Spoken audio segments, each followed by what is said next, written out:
बिस्मिल्लाहिर्रहमानिर्रहीम, अस्सलाम वालेकुम।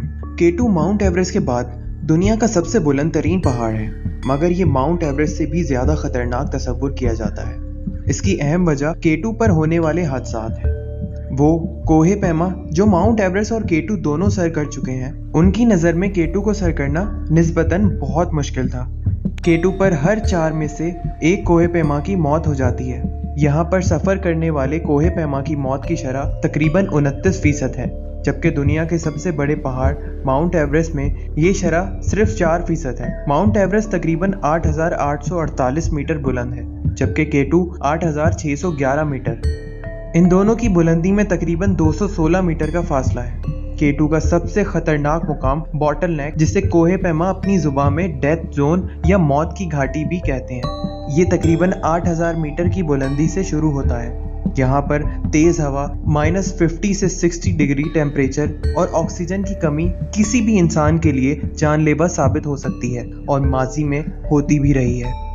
-50 से 60 डिग्री टेम्परेचर इतना ज़्यादा होता है कि यहाँ पर इंसानी दिमाग काम करना ख़त्म कर देता है और हत्ता के आँखों में मौजूद पानी भी जम सकता है। अगरचे कोहे पैमा यहाँ पर पूरी तैयारी के साथ जाते हैं, मगर K2 के इस डेथ जोन में हद से हद 14 से 20 घंटे ही गुजारे जा सकते हैं। वक्त गुजरने के साथ साथ यहाँ पर जिंदा रहना मजीद मुश्किल होता जाता है। डेथ जोन में अब तक किसी भी इंसान के सबसे ज़्यादा जिंदा रहने का रिकॉर्ड नेपाल के पेनबा गांजी के पास है, जिन्होंने अपने 2 साथियों की जान बचाने के लिए डेथ जोन में तकरीबन 90 घंटे का वक्त गुजारा था, जो इससे पहले नामुमकिन ही समझा जाता था। यहाँ पर कोहे पैमाओं को कुदरती आफात के साथ साथ अपने जिस्म में भी लड़ाई लड़ना पड़ती है। मोहम्मद अली सतपारा आज भी पाकिस्तान का फख्र है। वो अपने 2 साथी जॉन स्नोरी और गोवान पाब्लो के साथ अपने अजीम मिशन पर फरवरी 2021 में निकले थे। उनका इरादा था कि वो 5 फरवरी को पाकिस्तान का परचम K2 की चोटी पर बुलंद करेंगे और ये कामयाबी कश्मीरियों को डेडिकेट करेंगे। 5 फरवरी को ही उनका और उनके दोनों साथियों का राबता बेस कैम्प और उनकी फैमिली से मुनक़ता हो गया था और वो तीनों लापता हो गए थे। मोहम्मद अली सतपारा के बेटे साजिद अली सतपारा, जो कि इस अजीम मिशन में अपने वालिद के हमरा थे, मगर उन्हें उनके वालिद ने आधे रास्ते से वापस भेज दिया। वापसी भेजने की वजह उनका ऑक्सीजन रेगुलेटरी खराब होना था। कोहे पैमाई करते वक्त हर छोटे से छोटी चीज़ का ख्याल रखना बहुत ज़रूरी होता है, क्योंकि छोटी सी भी गलती जानलेवा साबित हो सकती है। ये बात मोहम्मद अली सतपारा बखूबी जानते थे। 7 फरवरी 2021 जब पूरी कौम किसी मौजज़े की मुंतज़िर थी, तब साजिद अली सतपारा, जो कि तकरीबन तमाम खतरात से वाकिफ थे, उन्होंने हार मान ली और रेस्क्यू टीम्स और पाकिस्तान आर्मी से कहा कि अब ये तलाश उनके वालिद की डेड बॉडी को ढूंढने के लिए की जाए। उनकी गुमशुदगी के तकरीबन 13 दिन बाद 18 फरवरी को तीनों ख़ानदानों ने उनकी मौत को तस्लीम कर लिया था। मोहम्मद अली सतपारा ना सिर्फ एक अजीम कोहे पैमा थे, मगर वो एक अच्छे इंसान भी थे। पाकिस्तान के लिए कई एजाज़ उन्होंने अपने नाम किए। मोहम्मद अली सतपारा पहाड़ों के इश्क में मुब्तला थे।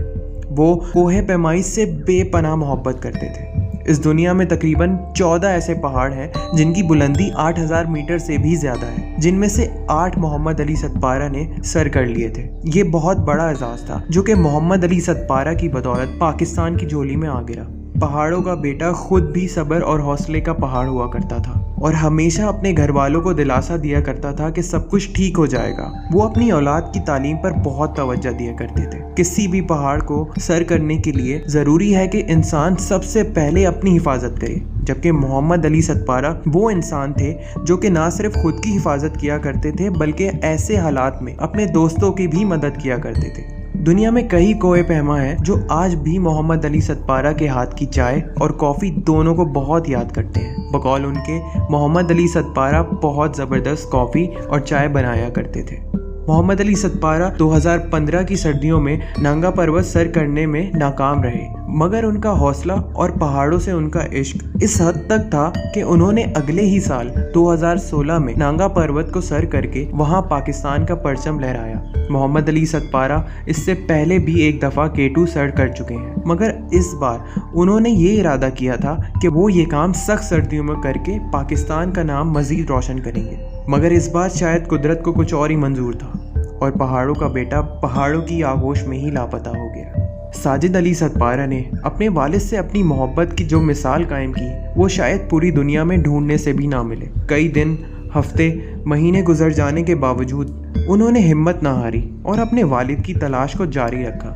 पाकिस्तान आर्मी भी यहाँ इस बात पर दाद की मुस्तहिक है क्योंकि उन्होंने भी हर मुमकिन कोशिश की कि मोहम्मद अली सतपारा और उनके दोनों साथियों को जल्द अज जल्द ढूंढ लिया जाए। मगर मौसम की खराबी के बाइस कई दफ़ा साजिद अली सतपारा को वापस भी आना पड़ा। 24 जुलाई 2021 साजिद अली सतपारा ने ट्वीट के ज़रिए अपने चाहने वालों को ये बताया कि उन्होंने अपने वालिद की तलाश फिर से शुरू कर दी है और इंशाअल्लाह तमाम तर जवाबात के साथ और अपने वालिद के जिस्ते खाकी के साथ ही वो वापस लौटेंगे। यहाँ पर साजिद अली सतपारा ने जवाबात इसलिए लिखा था क्योंकि उनका शुरू से ही ये मानना था कि उनके वालिद ये अजीम एजाज़ अपने नाम कर चुके हैं और उन्होंने सर्दियों में K2 को सर कर लिया था और जो भी हादसा उनके साथ पेश आया वो वापसी आते हुए आया था क्योंकि वापसी में ख़तरात मज़ीद बढ़ जाते हैं। कोहे पैमा थक चुके होते हैं और उन्हें सांस लेने में भी मज़ीद दुश्वारी का सामना करना पड़ता है। बेटे और बाप की ये मोहब्बत लाजवाल थी और अब तकरीबन 6 महीने गुजर जाने के बाद साजिद अली सतपारा की तलाश ख़त्म हुई और बॉटल नेक के तकरीबन 300 मीटर के नीचे मोहम्मद अली सतपारा और उनके दोनों साथियों का जिस्ते खाकी उन्हें मिल गया।